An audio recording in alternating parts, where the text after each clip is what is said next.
because of our schedule, we head into Jarbidge, Nevada on a Bigfoot expedition to service some cameras in less than favorable conditions. It's going to be fun camping here this week. Whoa!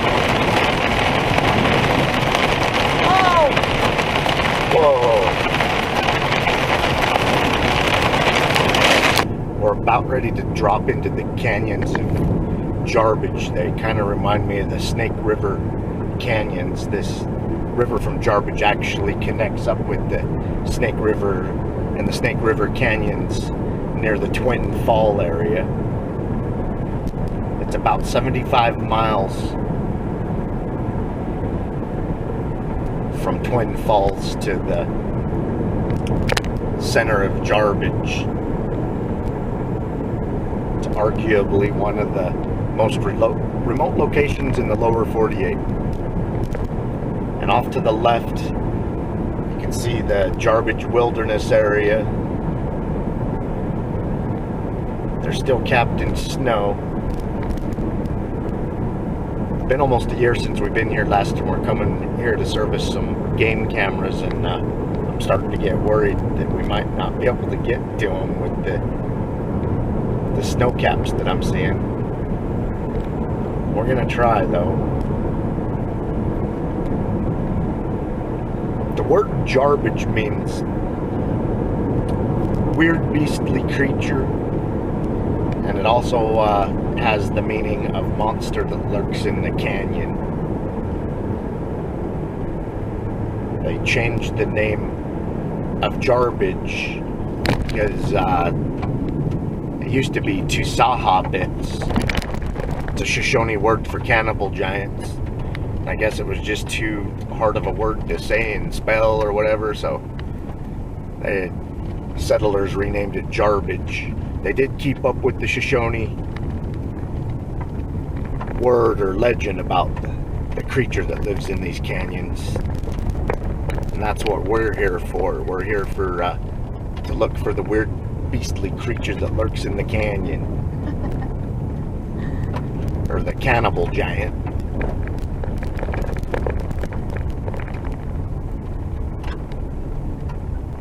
At the base of the mountains of the Jarbidge Wilderness area, at the ends of this canyon, there is the town of Jarbidge. It's a weasel. Weird. I was like, that's a weird looking squirrel, but I think you're right. It's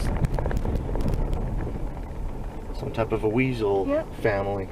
Little weasel. Looks like it might be some type of a marten or something.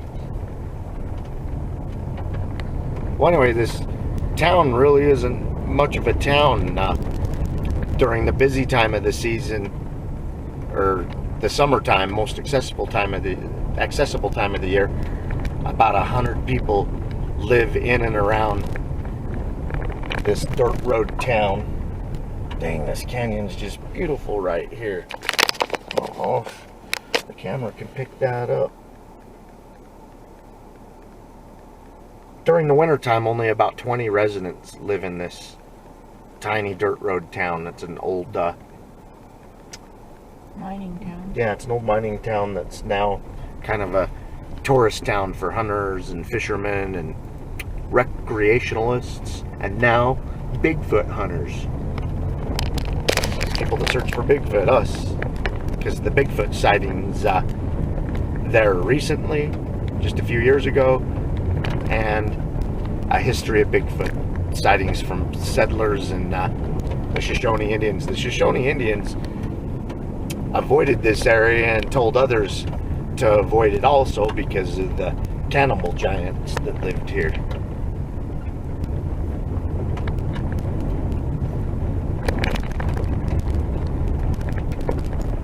So for those of you that don't know any Shoshone words, Tsawhabitts. That's about the only Shoshone word I know.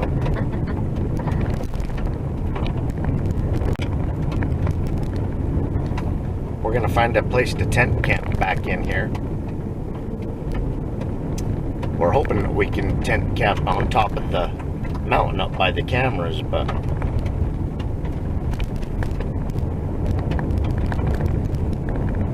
know till we get back there if there's too much snow or what the conditions are.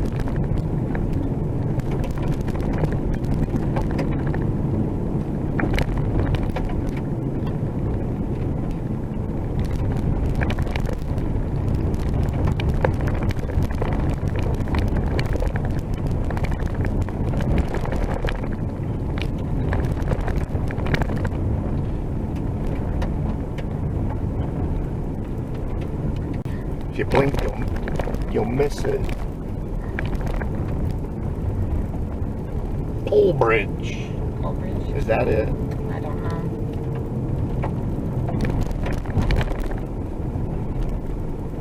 And that was it.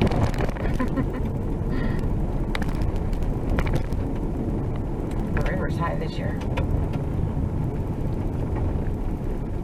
This is the earliest we've ever been here. By a week.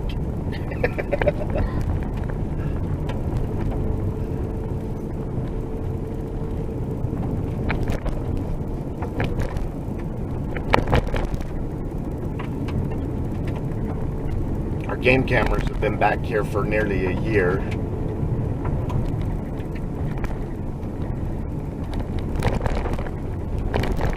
And we had lithium batteries in them. Good size SD cards, so hopefully we didn't miss any action if something triggered those cameras. Hopefully we had the juice and the SD card space to handle it. I'm pretty sure we did. I had those game cameras set up in some pretty good spots. The challenge is to set them up in a way that the sun isn't triggering your cameras, and that's one of the biggest learning curves, is using the shadows to your advantage. Rarely does the sun set off my cameras, the sun and the wind. Usually if they get triggered, it's because an animal or an insect triggered it.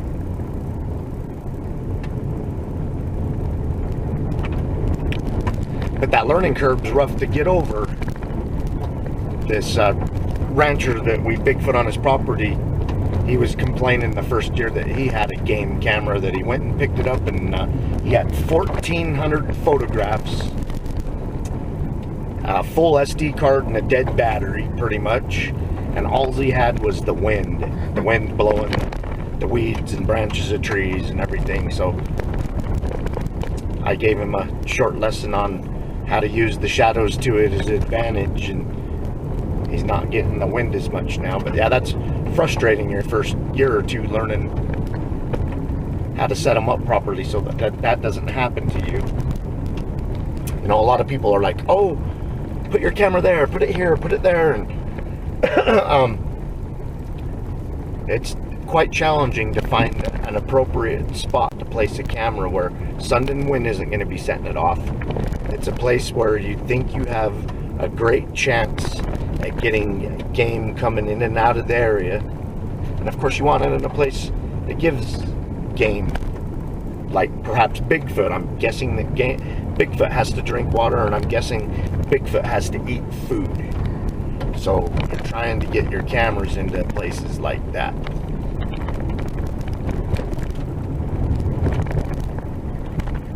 And of course another requirement is I like a place with a history of past and recent Bigfoot sightings.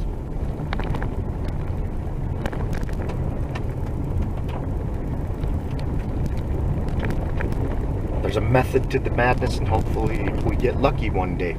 Hopefully that is today. If there's anything good on those game cameras at all, even if it's a deer or a fox or whatever, I'll make sure I put that at the end of this video for y'all.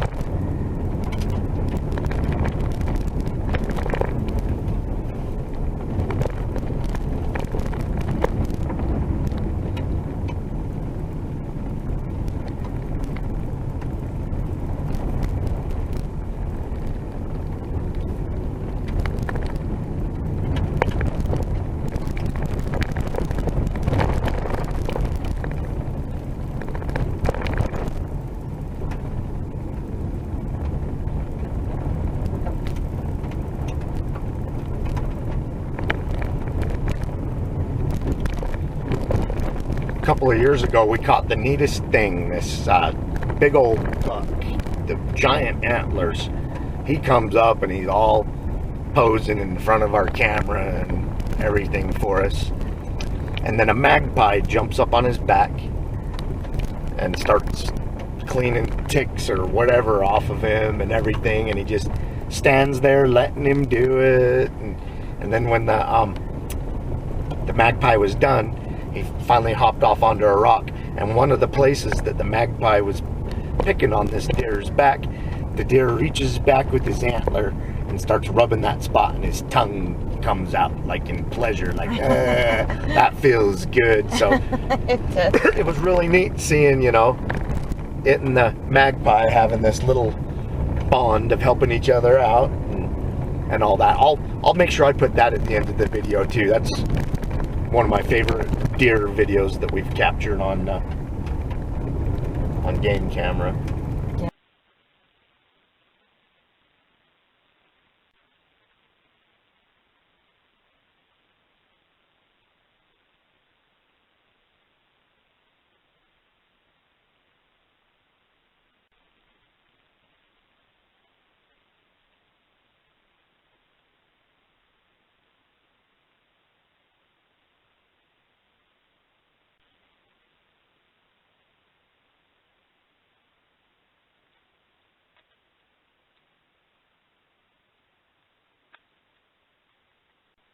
That was interesting.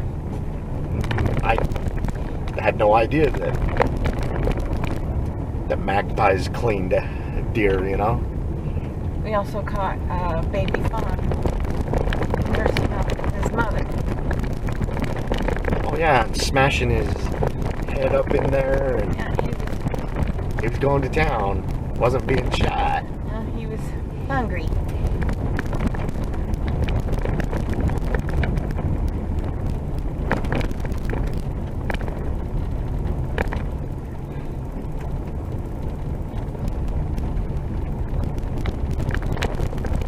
When I passed that sign, I was only doing like 19 miles an hour.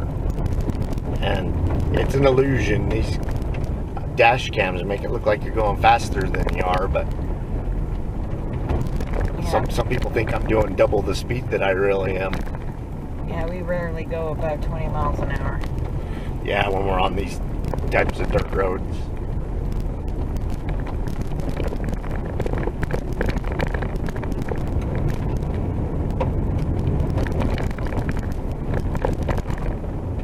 I like cool, overcast days because the animals are more active.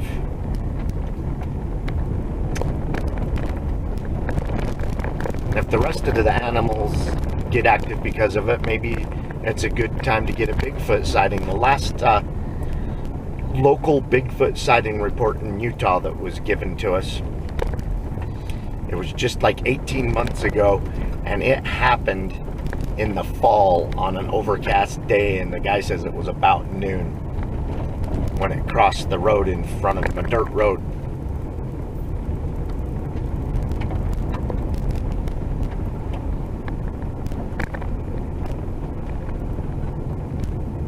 So that gives me hope that Bigfoot's a little bit like the rest of the animals, and when it cools down on an overcast day, they like to move around and get active.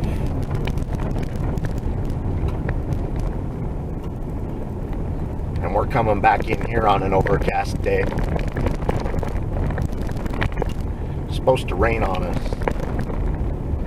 Yeah, we knew it was supposed to rain. 100% chance today, and we're still coming back here to tank camp.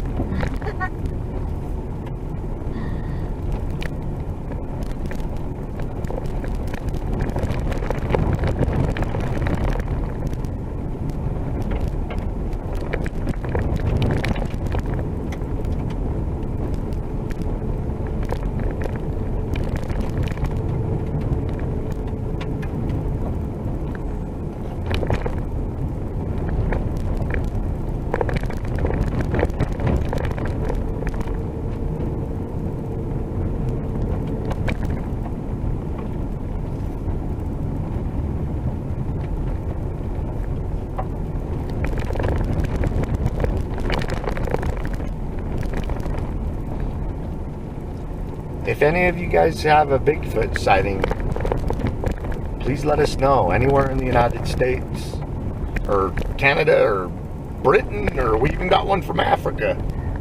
We did. Yeah, guy bought some property in Africa, and there were still some of those huts from native people that used to live on the property. And he was checking out one of the huts and bumped into a large hairy creature that kind of mowed past him to get out. And he actually got a mouthful of hair. And I put his report on a blog. I'll include that report at the end of the description of the video, the link to the blog.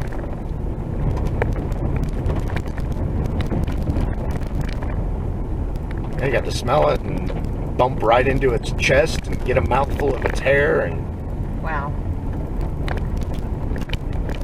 Yeah, it was in one of these grass huts that was on his property that he had just purchased not long before.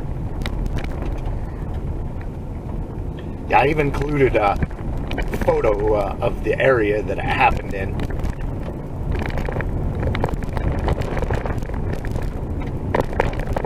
But yeah, send us your report, kcshaw40@gmail.com.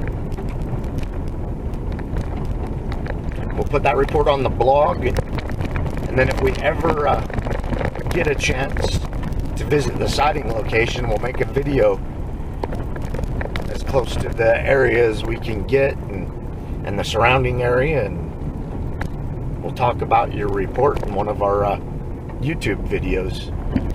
But we tried to get them all out on a blog, and you're more than welcome to but stay anonymous if you choose. Or if you don't mind having your whole name attached to your experience, we'll do that too. We just want to hear about it.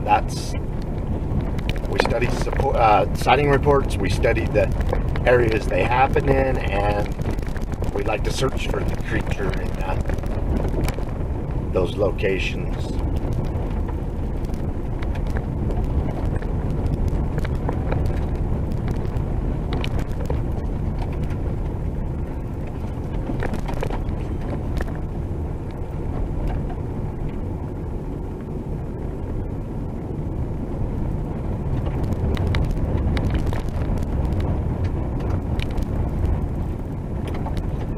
This Jarbidge area is known as the gateway to the Sawtooth Mountains.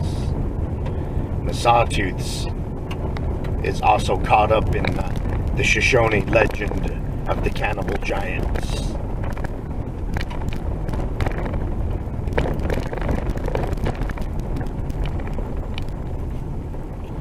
It's not just Jarbidge that they were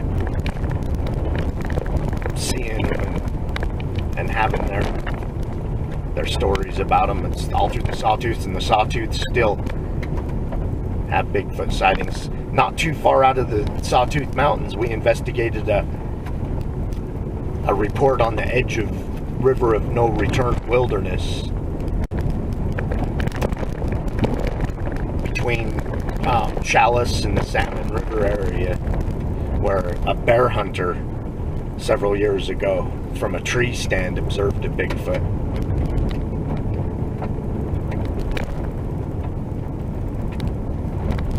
We did a report with him on a podcast, and then we also visited the location and did his story there. I'll include those in the description of the video.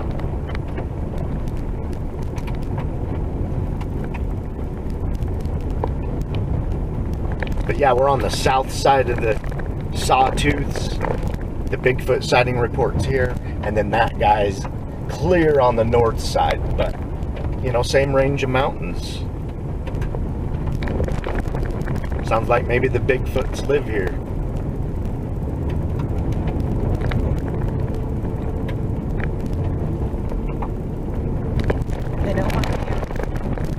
They don't want to be around people. This is a good place to be, that's for sure.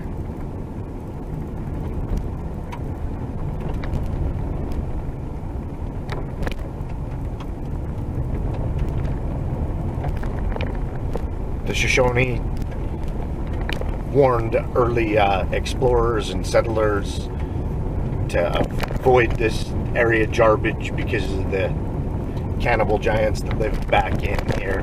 And then somebody found gold, and it created a gold rush into Tsawhabitts, and the gold rush people that moved in and started living back here, they changed it to Jarbidge. Tsawhabitts is what it originally was changed to, and that was too hard, and then it evolved to Jarbidge.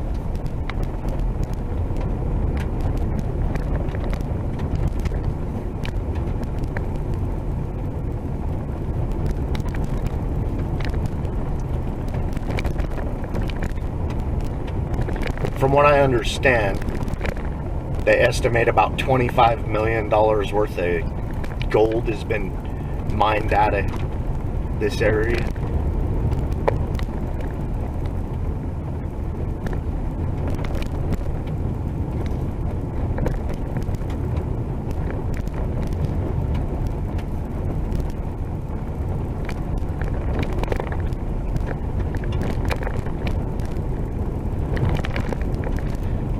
Our first time on top of the mountain hiking, when we was back here, Jenny and I found a really old prospector gold miners camp with cobbled shoes left behind and a bunch of old artifacts. Those old, I don't know, those old cans and all the can openers that you actually open them with, like, I don't know how to explain it. It's a can opener, you just make a little hole in it. Yeah, yeah. And they're old lanterns, and yeah, we found some of their old, and you can tell this stuff is just really, really old. It's in one of our Jarbidge videos. I'll add that one down to the description, all of that we found. An old miners camp. Some of their old mining pans. I don't know how old all the stuff is, but I know it's way before my time. Looked like stuff that was like before my grandparents' time. And we left all the artifacts that we found right where we found them. We didn't feel right taking any of them as mementos. Leave them for the next person to come along if they happen to stumble upon the camp full of artifacts.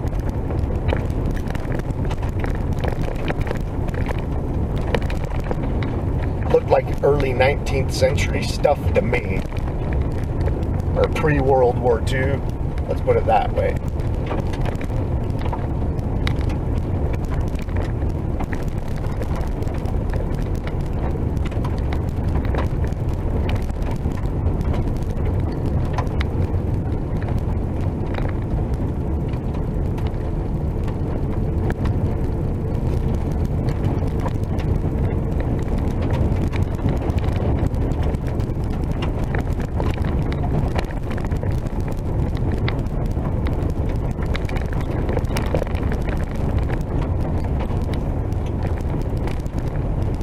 Some of these rock formations are just crazy cool.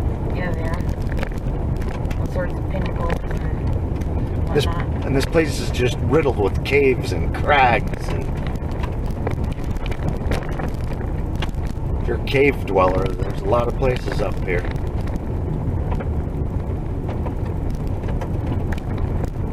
But to the mountain lion, just love this area. Oh, yeah.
back in here when we were camping a couple times ago. That was our first time camping back here, like a couple days into the camping trip. Yeah, it was scary. Yeah, it was pretty loud. The worst lightning was that one time in Crescent City. Blowing stuff up, or outside of Crescent City, and we're camping in the redwoods. Yeah, that was pretty bad. I was just shaking everything, and of course, you know, the last 6 or 7 years we've done like a week-long expedition there once a year, and even though we're familiar with the place, we're not familiar with the year-round weather, so I just thought that maybe that was a normal storm. And then we were talking to a local that following morning at a nearby store, and he was telling us, oh no, that was a really unusual, crazy storm. I thought it was gonna blow up the tree that we were camped under. And the roots of the tree swaying in the wind, that the big old redwood tree was like shaking our entire camp. Yeah, that was no good. No. But yeah, I've seen a pretty dang good lightning storm here, and then it reminded me of the last Bigfoot sighting report to come out of here with the 3 guys back in here camping that say they were harassed by Bigfoot. It was during a lightning storm that it started harassing their camp. Good thunderstorm. Well, this is the highest I've ever seen the river. It's just raging.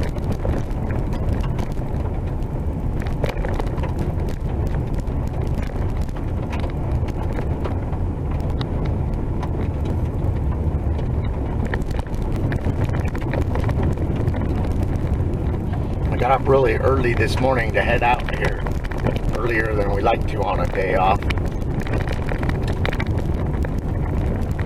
So we're trying to beat the rain, so it's not a snotty mess trying to get up on the mountain.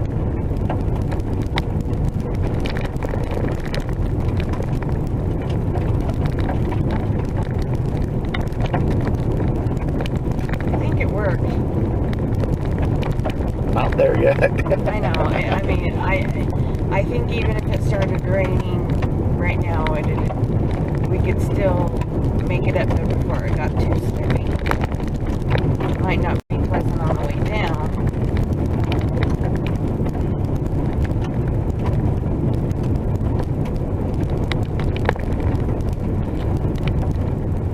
Yeah, the road that goes up there is very, very steep, and it just hangs off the side of the cliff. Yeah, it's definitely not a place you want to go off the road. No. It's definitely not for the person who doesn't like to stare down a hill or a cliff.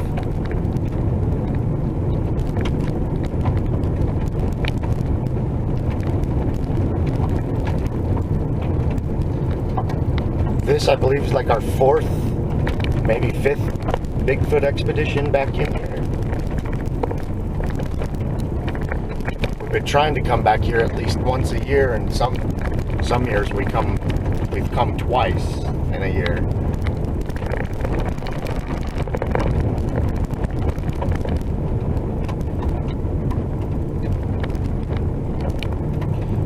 I do enjoy the remoteness.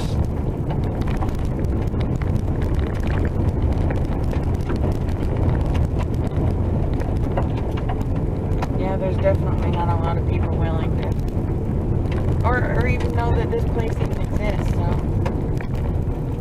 it's pretty nice. That's one of the perks of chasing Bigfoot for me, is I would have never, ever in a million years even known this place existed or come back here if it wasn't for the Bigfoot sighting reports and legend, you know, the settlers and the Shoshone Indian Legends of Bigfoot turned me on to this place, and so I come to check it out, and it turns out to be a gem, one of my favorite places to come and search. I'm sure there's a lot of people out there that have different hobbies that introduces them to places and experience they wouldn't ever before, but I love to camp, and I used to just go to local places around where I lived to camp. You know, I got the camping experience, didn't have to go very far from home, but now I'm searching for Bigfoot. You know, I traveled across 3 states to just camp in a place that several Bigfoot sightings intrigued me to come take a look and experience the place for myself, and hope that lightning strikes twice. The little dirt road town has a little hotel, a little restaurant, a little bar, a really cool museum. There's a convenience store in there that's really rustic and has the bare necessities.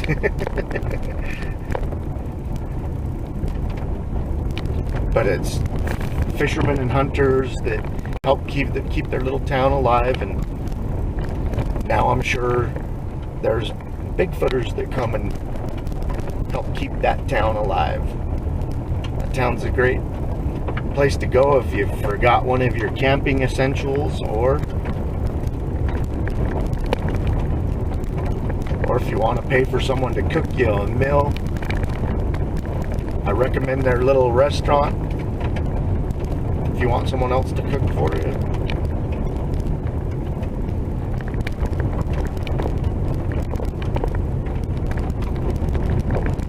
They even make their own ice cream and have like 3 or 4 flavors. Yep, homemade ice cream.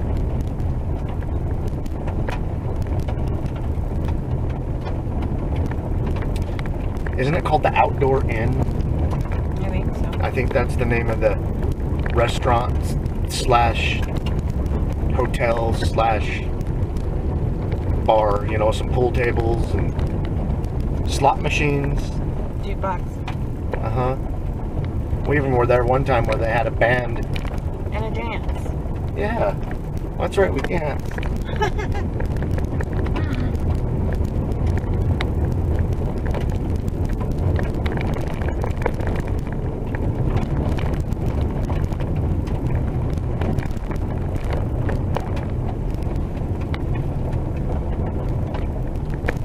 Wow. Just beautiful. This is a real pretty section. Opens up right here.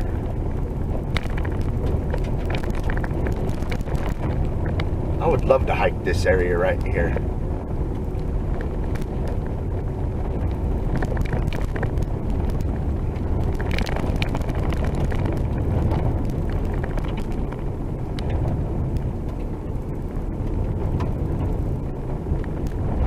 So pretty back in here.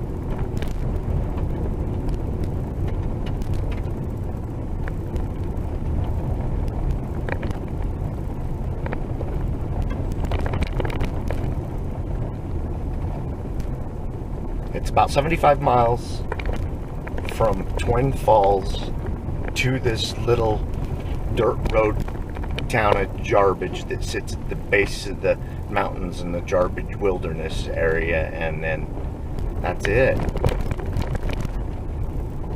It's kind of a tiny oasis of civilization in the middle of nowhere. It's crazy that people live there year round. Yeah. I say about 20 residents. Well, you would have to just hang out here, right? I mean, do you think they can get in and out? Yeah, they try and keep this road accessible. There's times where the road has to shut down for a day or two for mudslides and snow, but I guess the state of Nevada tries to keep it accessible for the 20 year-round residents. They say there's about 100 people as the population, because the other 70 or 80 are summer home owners that just come up here for the summer or the vacation.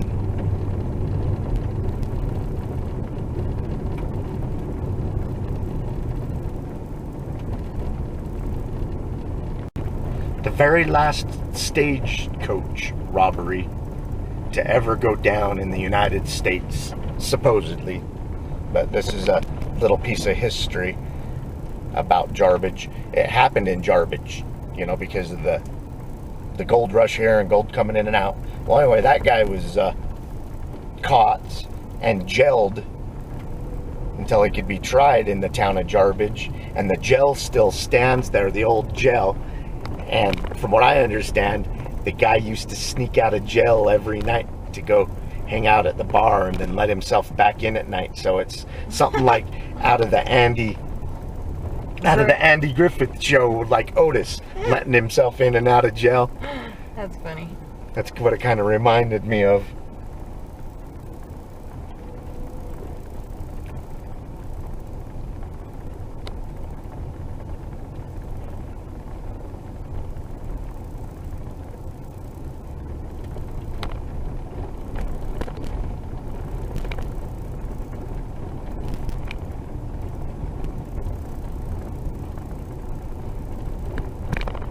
You can see the tailings up on the mountain from one of the old gold mines that helped start off this little town. That place is called the Tsawhabitts Ranch. Bed and breakfast.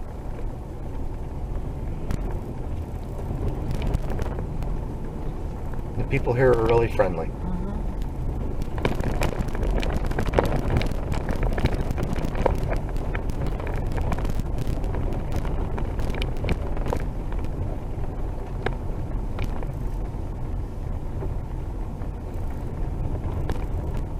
There's the little store. And the jail. And the jail. There's the trading post, and right next to the trading post is the old jail with the famous last stagecoach robbery.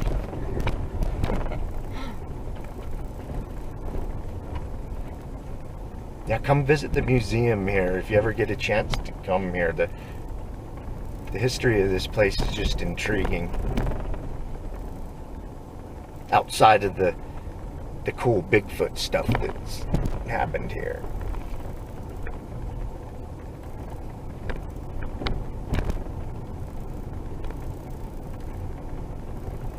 They have a fire department and a police department in this little town. And we've met the police officer that lives here. And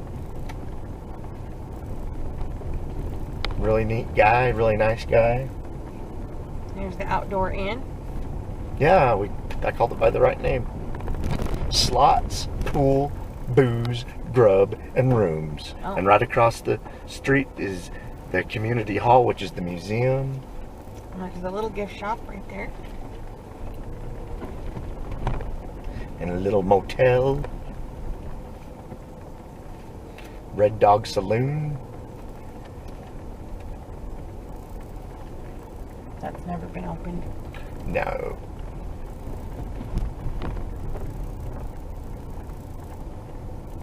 There's the gas. The only gas that you can find. The post office.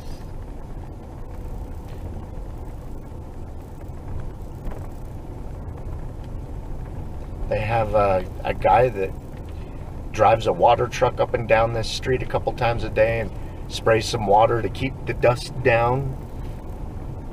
Like, they do a really good job taking care of this old town.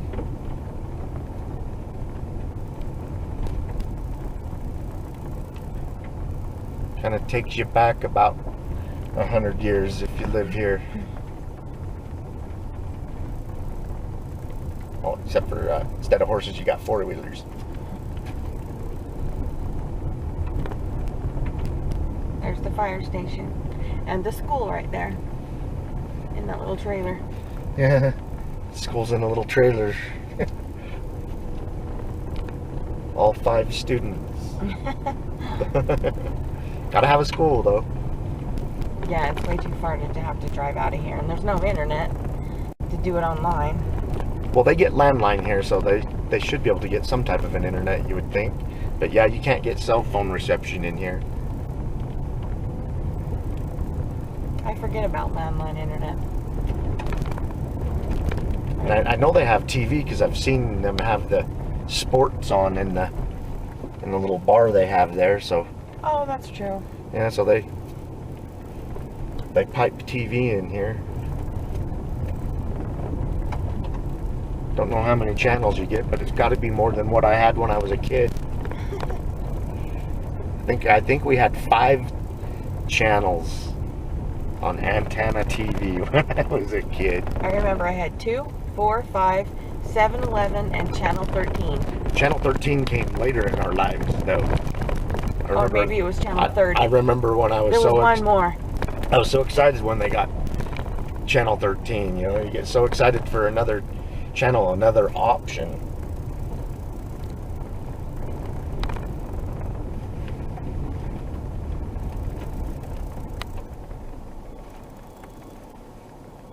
Oh, there's a rock right there.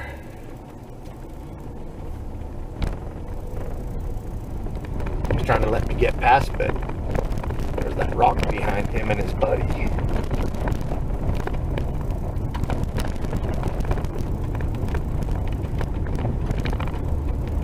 Alright, now we're gonna try and get on the mountain and get to those cameras.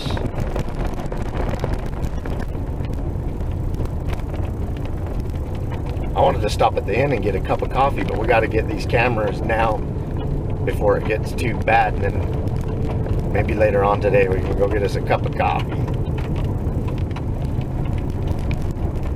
Maybe a hamburger or something.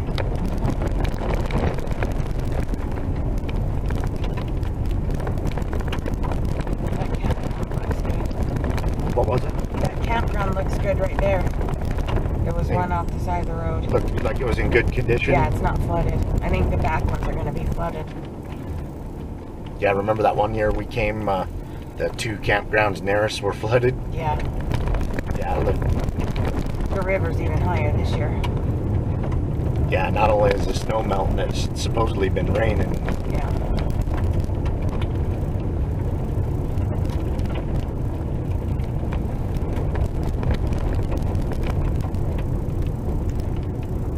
Ooh, my butt's falling asleep.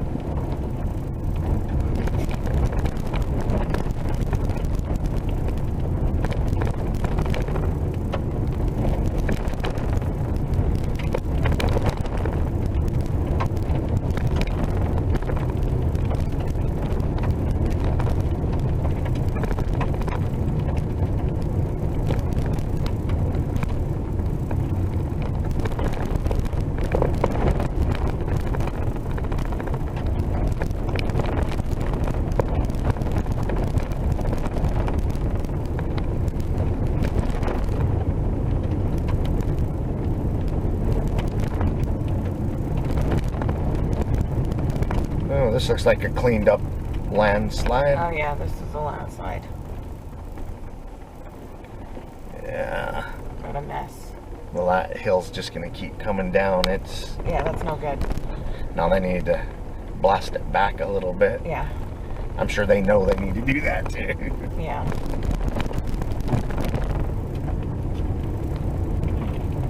Just hope it doesn't come down today. Yeah, well, we're on the other opposite side of it. Yeah.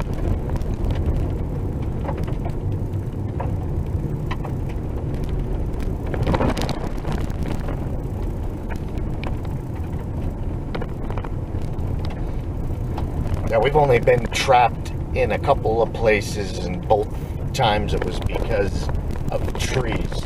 One time back in Custer, Idaho,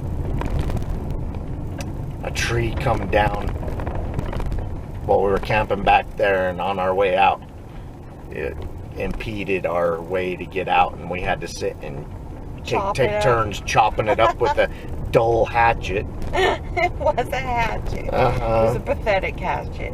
Yeah, it got us out of there though. It sure did. And then the other time we was in the redwoods of California, and one of those giant trees fell across the road, and we showed up and only had to wait about 20 minutes. They were almost done sawing it and moving it, and I mean, this tree laying on its side was like, 8 to 10 feet thick.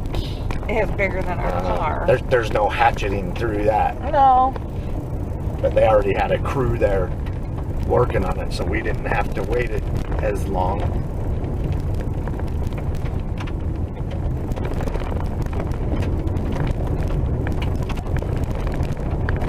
That was near Jedediah Smith National Forest. That's right.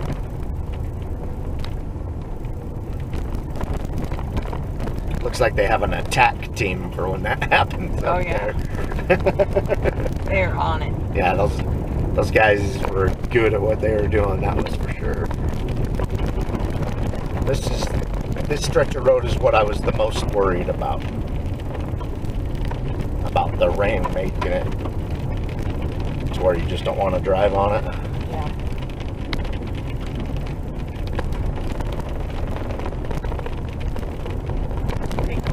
I think we're going to be just fine.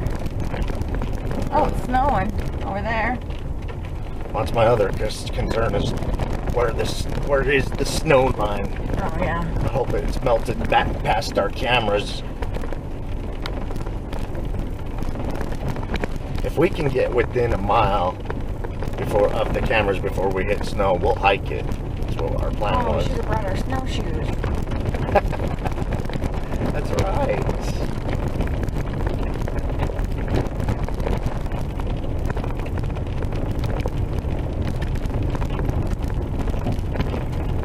We got some snowshoes this year so that we can have more hiking options throughout the year. It's just miserable to hike in snow. It's up to your thighs.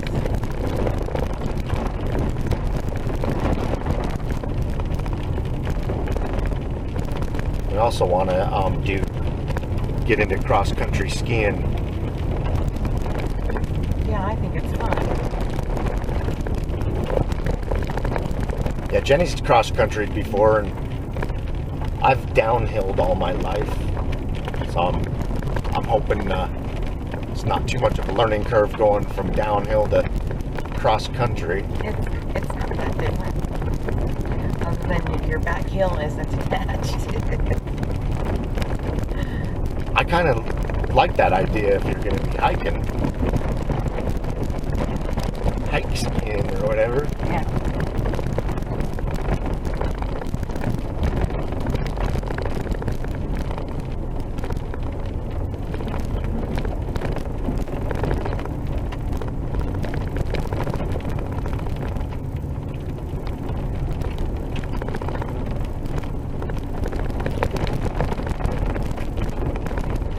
I think I saw a flash of lightning.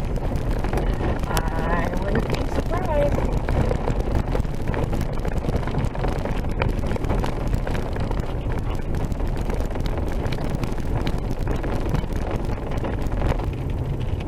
The winter seemed a little bit more mild than usual.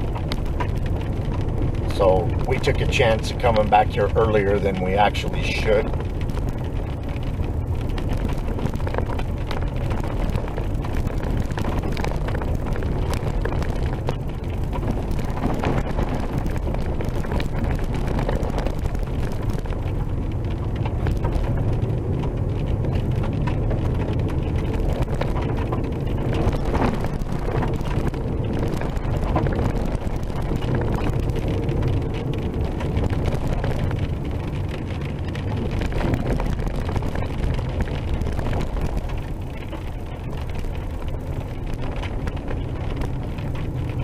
Hope we see the weird beastly creature today.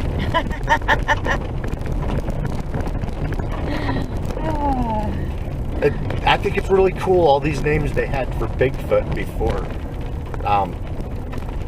the word Bigfoot was invented and caught on. You know, now the most common is Bigfoot, Sasquatch, skunk ape.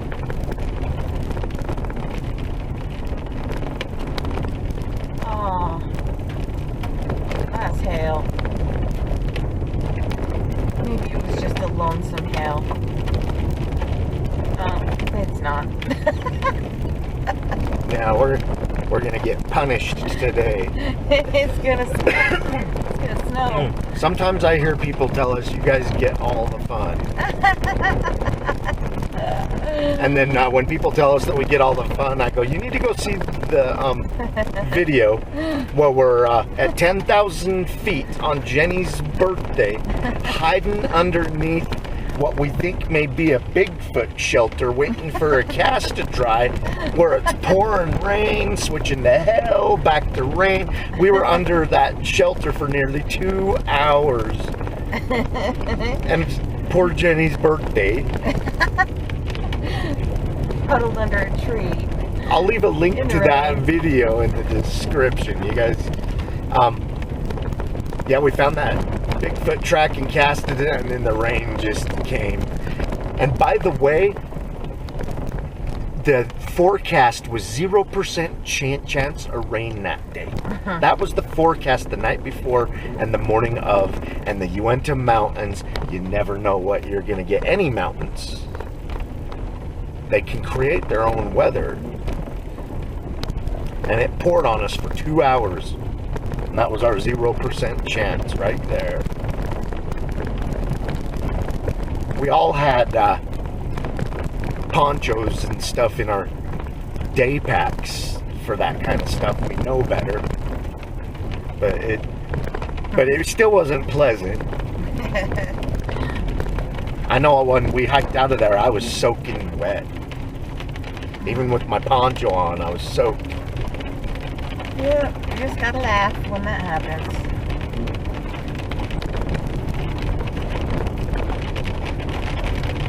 Hey, I'm surprised how far we've been able to get back here without hitting snow. This is nice. It's pouring rain. This is nice. It's hailing.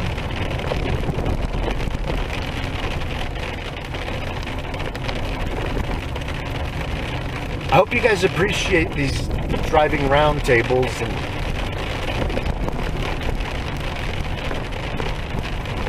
we're out here just getting all the fun.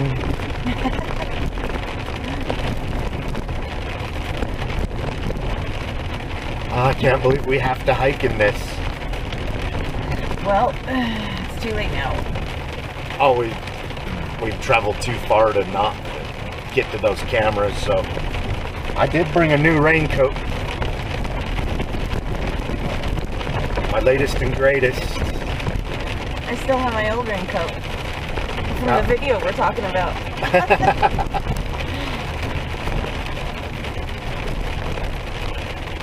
Oh no. I was hoping we would beat this.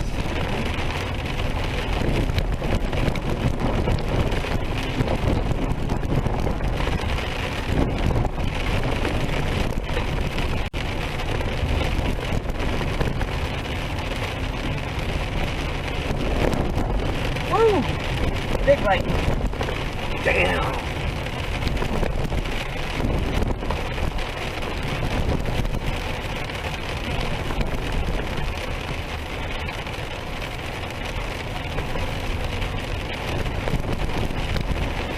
I'm gonna have to turn a sandwich bag into a camera protector to film this hike. Oh no.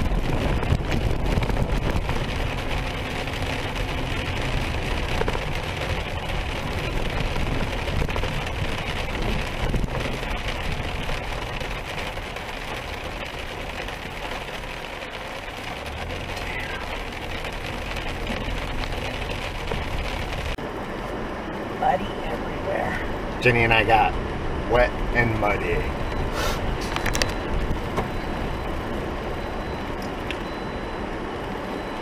Thanks for hiking in the sludgy, muddy, hail, pouring rain, Jen. And you guys watching, when you guys watch our hike video, we didn't film that much because we're trying to protect the camera from getting ruined from all the rain, and then we hiked in and out as fast as we could because, well, you can see why. We don't want to get stuck up here. There's washouts that happen.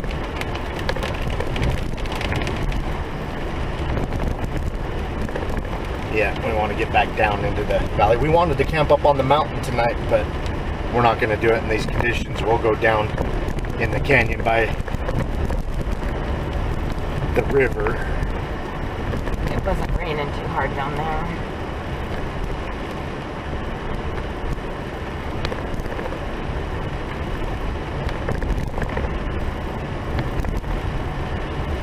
I was hoping we'd get to sit around the fire tonight. Looks like we'll be huddling inside the tent, shivering next to each other like they do on Naked and Afraid. It's not that cold.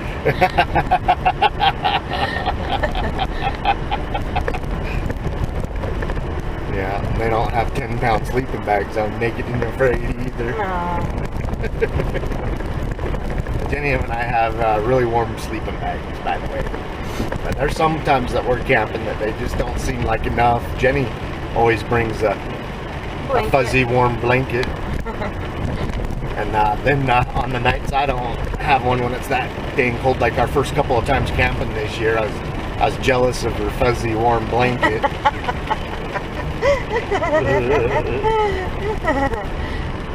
Well, it seems it doesn't matter how warm your sleeping bag is. On the zipper side of the sleeping bag, when it's cold, the cold cuts right through those zippers.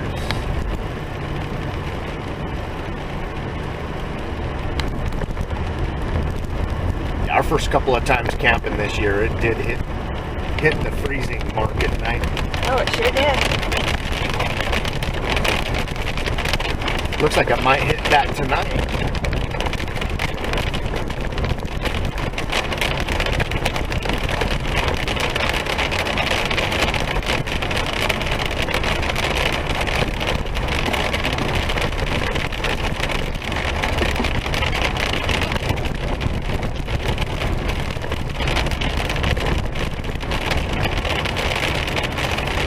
I was saying earlier in the video how there's a lot of caves up here. There's also a lot of mine shafts and abandoned gold mine type caves and stuff. We've taken some photos of some of them.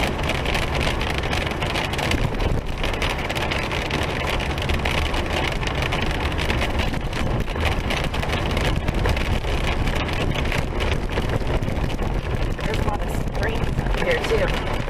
Uh-huh. There's a beautiful spring on the other side of this mountain. Yeah. That's kind of the area I wanted to camp by tonight, or this weekend, but it's not the best weather to be on top of this mountain. Not with the lightning. And we're going to go back down into the valley. Or the canyon. The Yeah. bottom of the canyon. Yeah, it's a narrow canyon too. Uh-huh.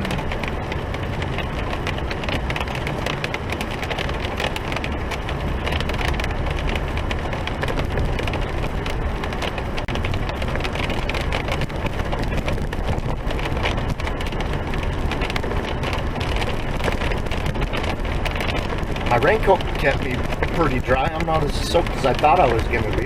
Yeah, me too. That's great.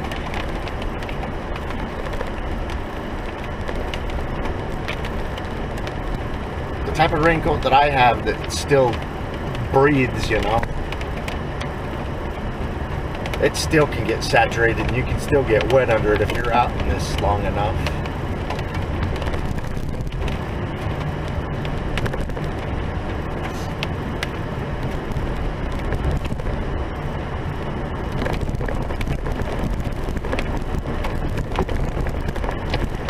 Didn't get soaking through, so that's a plus. Me neither. And I'm wearing some shoes that have a hole in them. Oh, lovely. I turned them into my mud shoes until I decided to throw them away because I still have a little bit of tread on the bottom to burn. So I'm like, okay, these are mud shoes.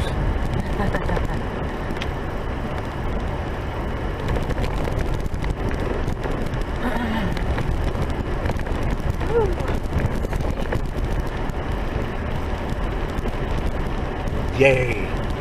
The hail stopped at least. I was so afraid that we were going to come up here and not be able to get to those cameras and have to come back. Oh man, I just had to open my mouth, didn't I? There's the hill.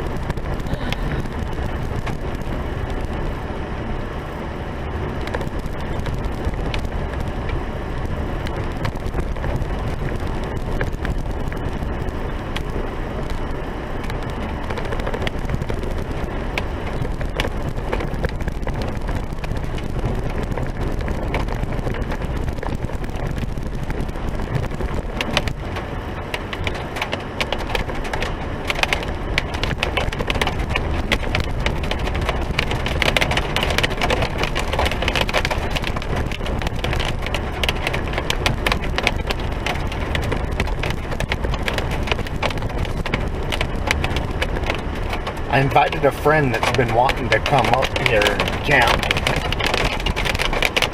And I know he saw the weather report, and that's why he's not here. I'm not going to say any names. He knows who he is if he watches this video. But I told Jenny, I was like, yeah, he's really afraid of the rain. He will not go camping in it. But I'm like, yeah, it doesn't seem to bother us. I prefer not, but we don't let it scare us away from camping. Yeah, when you have a 3-day weekend, you can't just turn away because there's a little bit of rain. We just have so many expeditions planned this year that this weekend worked out perfect to come and do those cameras.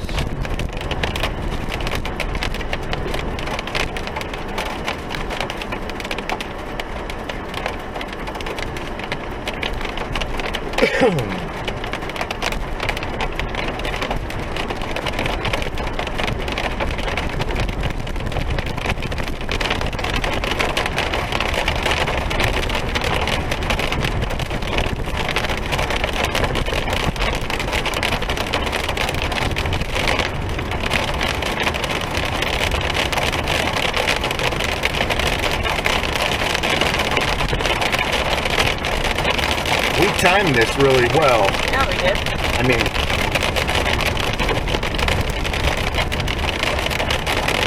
if we'd showed up maybe an hour earlier, we might have been able to do the whole hike without any rain, but the ground still hadn't had time to saturate, get too sloppy.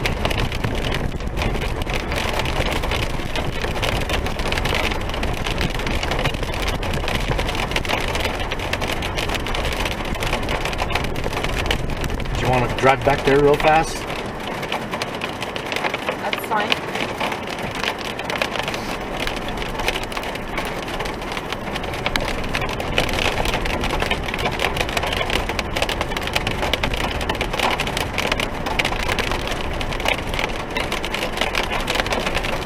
I just worry about that slide area. Slide area. Yeah, we'll turn around here up at that.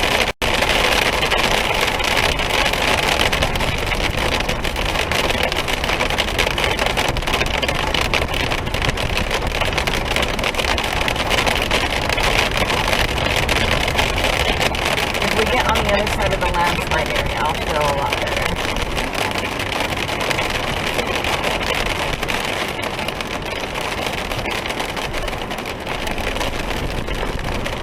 Oh yeah, the campground is swampy.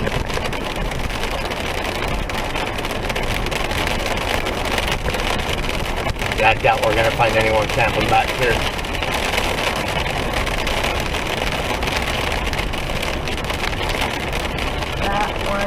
Swampy. We spent a week camping there at one point. Yeah. It's worse than it was the last time we was here. Yeah. It's actually the worst I've ever seen it.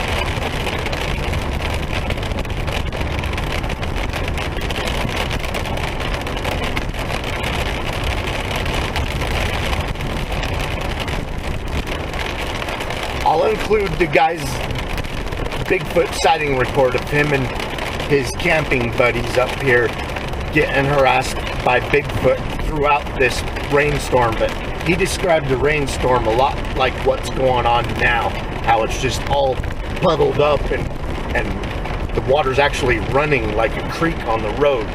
This is how he explained the miserable conditions and then the harassment by these, and it was more than one Bigfoot that come into their camp during the thunderstorm, harassing them at night.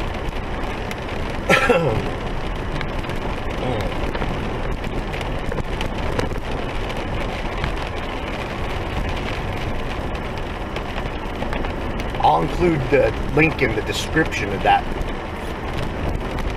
for this video. All the campgrounds are flooded.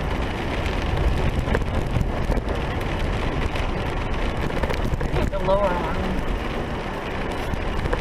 Yeah, if you absolutely had to, you could camp there. Okay, we're gonna get this. I'm turning around here. This is a river. We're gonna get this. Actually, we can probably just do the loop. Actually, I'm gonna not even risk it.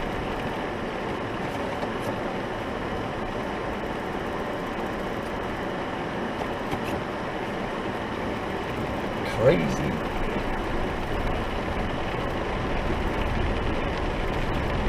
I'm just glad we made it down off the mountain before this river thing happened.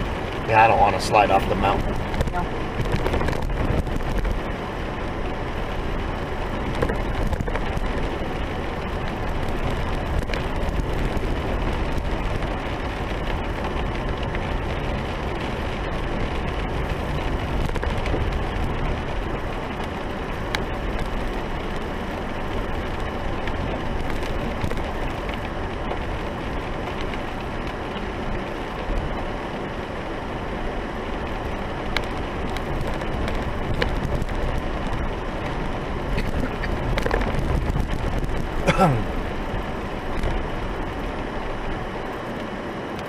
Right, well, I hope you enjoyed this driving roundtable. We're going to find a place to camp.